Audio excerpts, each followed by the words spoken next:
Hi guys, I am Shivansh from IIT BHU and welcome to the +4 series. तो आज इस series में हमारा टॉपिक होने वाला है कि the determinant is the master switch for system solution. ठीक है।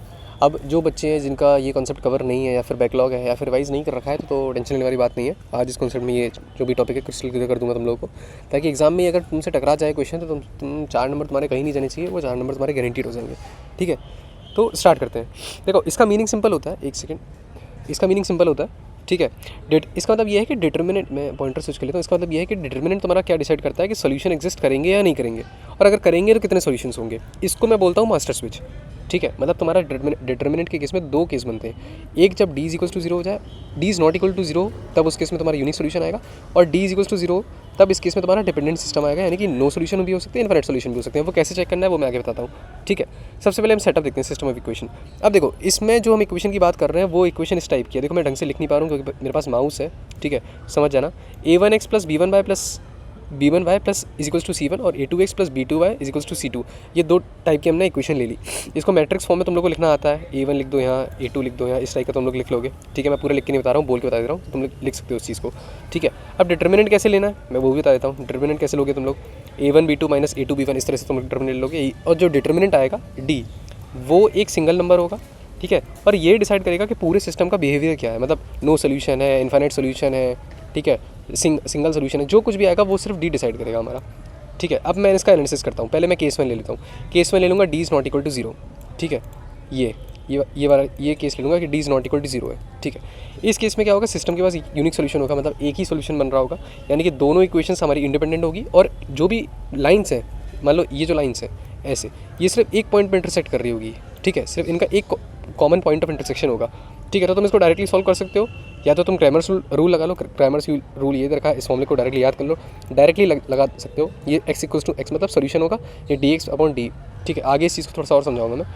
ठीक है, तो इस चीज़ को तुम सब्स्टिट्यूशन से सॉल्व कर लो या फिर क्रैमर रूल से सॉल्व कर लो, तुम्हारी इच्छा है, जैसे तुम करना चाहो। Then second case comes D is equals to zero. इस केस की बात करते हैं।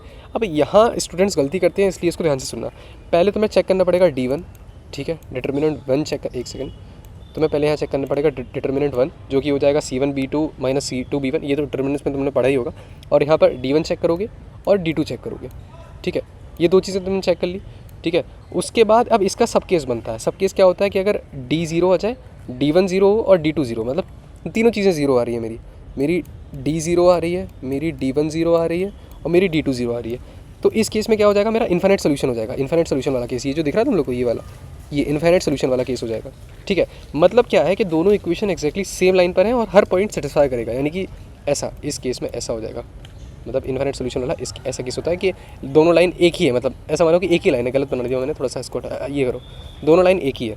ठीक है, लाइन कोइंसिडेंट हो जाएगी, एक दूसरे के ऊपर कोइंसिडेंट करेगी लाइन, वैसा केस आ जाएगा। ठीक है, अब दूसरा केस की बात करूँ तो दूसरा केस क्या होगा, मैं थोड़ा सा स्पेस कर देता हूँ, एक सेकंड। दूसरा केस क्या हो जाएगा कि जब हमारे पास डी ज़ीरो है बट d1 नॉट ज़ीरो है। जैसे यहाँ देखो, दूसरा केस हमारे पास क्या हो जाएगा, सब केस की बात कर रहा हूँ मैं, डी हमारे पास क्या है, ज़ीरो है, d1 हमारे पास नॉन ज़ीरो है और d2 भी नॉन ज़ीरो है। तब उस केस में हमारे पास नो सोल्यूशन आएगा, मतलब कोई सोल्यूशन होगा ही नहीं, यानी कि ऐसी हो जाएगा। लाइंस जो भी इक्वेशन है वो इनकंसिस्टेंट है और लाइंस हमारी क्या आ रही हैं, पैरेलल्स आ रही हैं। अब भाई लाइंस अगर पैरेलल आ रही हैं तो हमारा उस केस में कोई सोल्यूशन होगा ही नहीं।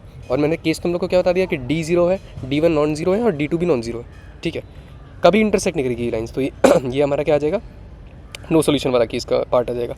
ठीक है, अब मैं थोड़ा सा इंट्यूशन से इसको समझा देता हूँ कि कैसे चेक करना है। देखो, डिटर्मिनेंट इंडिपेंडेंट चेक होता है, यानी कि अगर डी नॉन जीरो आ रहा है तो पहले इक्वेशंस को चेक करो, इक्वेशन इंडिपेंडेंट है। ठीक है, अलग इन्फॉर्मेशन मिलेगी, उसका सोल्यूशन मिल जाएगा।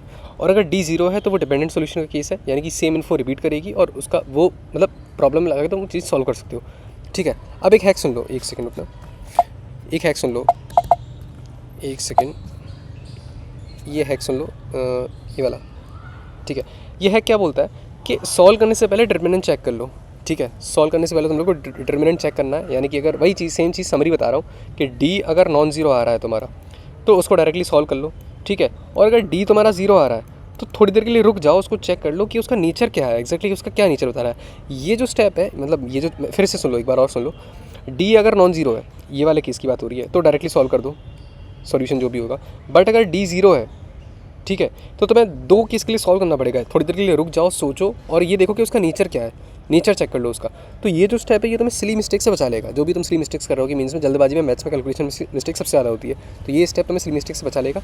ठीक है, बस यही देर का हैक को मैंने थोड़ा सा सिंप्लीफाई में बता दिया है। जैसे ये देख लो, इसमें डी इक्वल्स टू 3 आ रहा है, तो यानी कि ये चीज़ तुम्हारी नॉन जीरो है, तो ये यूनिक सोल्यूशन दे देगा। अगर इस केस में डी तुम्हारा जीरो आ रहा होगा, तो वही चीज़ मैंने बताई कि डी नॉन जीरो आ रहा होगा, तो इसमें दो केस बनेंगे, नॉन सोल्यूशन और इन्फिनिट सोल्यूशन। वो चीज़ तुम्हें चेक करनी होगी।